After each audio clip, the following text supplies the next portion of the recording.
Is this an F-150 half-ton? No.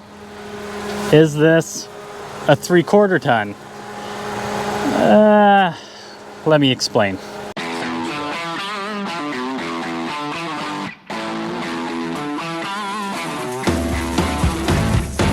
A month ago, Jesse and I went to the city of Edmonton to pick up this truck. It's a 1999 F250 with a V8 and a 5-speed.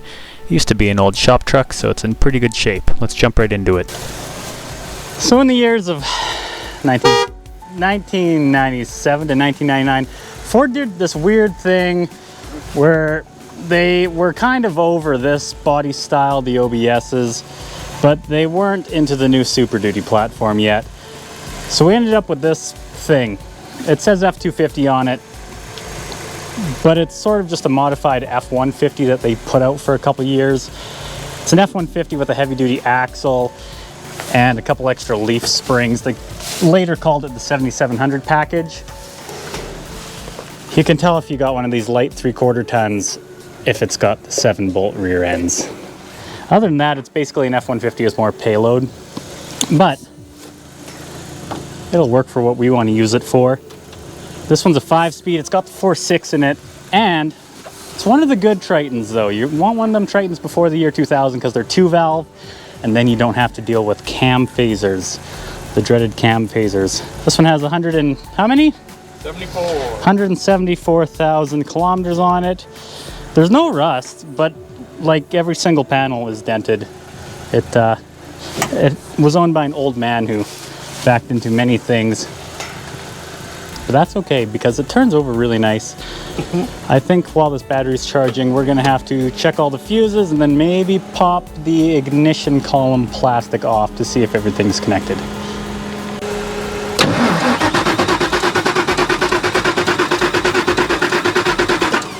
This truck was an old farm truck that we picked up, and someone attempted to break into it. And when they attempted to break into it, they messed up the ignition tumbler pretty good, but that was replaced. And now we got to get it started, but the anti-theft is sort of triggered, and the anti-theft in this generation disconnected the fuel pump. And since the battery we have is all backwards, this ground cable needs to reach this negative. Yeah. Oh. Yes. Ugh. So many to check. We'll start with the big one. Oh, I need a fuse puller. Oh, I still need a fuse puller. Have your Leatherman back from warranty yet? No, I don't. Okay. It's fine because it starts. No, the keys aren't in it. Okay, under the dash fuses look good. Now let's see the over the dash fuses. Oh my god, why do I make everything look so hard all the time? Come here! Alright, it's a two-hand job. I mean, these are certainly fuses. And they certainly look not burnt. We'll yank out those little guys. Progress update on the old girl. What we did, we sprayed brake clean. We didn't do anything. We sprayed brake clean into here.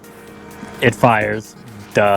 So it's getting spark with that fuel, but the immobilizer is not turning on the fuel pump to do fuel things into the engine. Son of a biscuit. I don't need my trailer yet anyway. Yeah. Well, luckily it's stuck on Jesse's trailer. So we're gonna have to get something programmed somewhere with a VIN number or something. I don't know. I'll take a picture of the VIN number. And then get a key programmed at Ford. It's so simple. The light's not even blinking. It's just on while we're cranking. We'll get it. We'll get it. It runs. It sounds good. It's really loud, the open header, because some crackhead wanted a catalytic converter. But anyways, crack is delicious.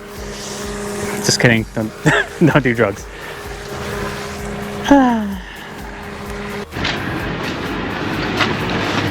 Okay, here we are. It's the next week.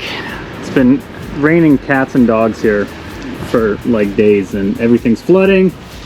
We had to install sump pumps in our basement, and this is an absolute swamp right now, and my feet are soaked. But we're gonna tow this thing to Ford with a Tundra and get the chips reprogrammed. And then we should be good to get some exhaust on it, and then we should be good to go. Well, here we are. Hauling it to Ford. It's still raining, feet are soaked. There's like 6 inches of water in that field. But the next time you guys see this thing, it'll have a good ignition, probably some true dual exhaust to replace the cats that were cut out, and it'll be doing some work. Until then, we'll see you next Tuesday.